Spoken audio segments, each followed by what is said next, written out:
Will Evanson.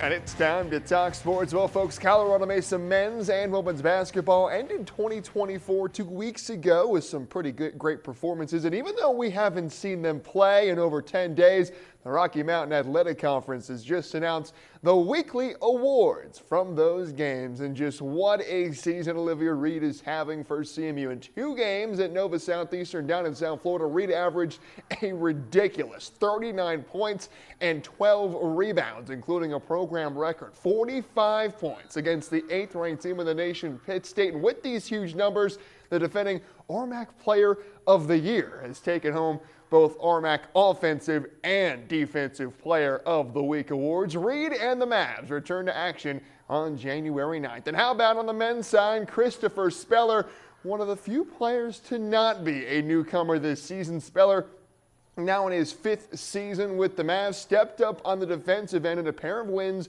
down in San Antonio a couple weeks ago. His 15 rebounds and 5 steals helped earn him RMAC Defensive Player of the Week honors, the first Player of the Week award of his career. The Mavs men are also back at it on January 9th. But how about a former Maverick, last year's RMAC Player of the Year, Trevor Baskin? He leads the Buffs in rebounds and is 4th in scoring this season. But boy, Baskin and the Buffs had a super tough home test in the Big 12. Baskin, he scores 8, adds 4 rebounds and 4 assists.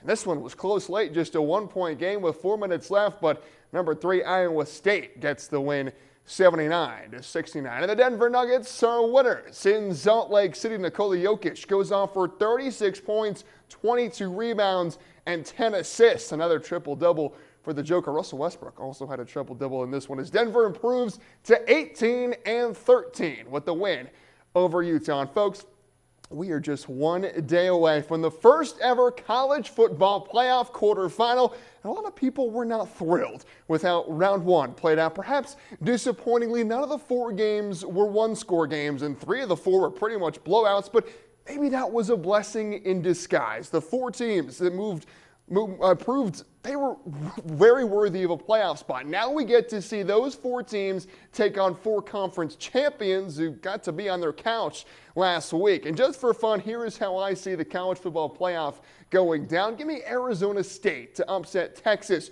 Oregon to escape Ohio State, Penn State to down Ashton-Denty, and the Boise State Broncos and Notre Dame to upset Georgia in an all-time classic. And I'll take the Irish to go all the way and take down the Ducks in the title game. By the way, these games, they are going to be absolutely incredible. So there are my predictions as the playoff begins Tuesday night at 5:30 in Glendale, Arizona at the Fiesta Bowl between Penn State and Boise State. But that's all my time for sports. I'm Big Will Evanson.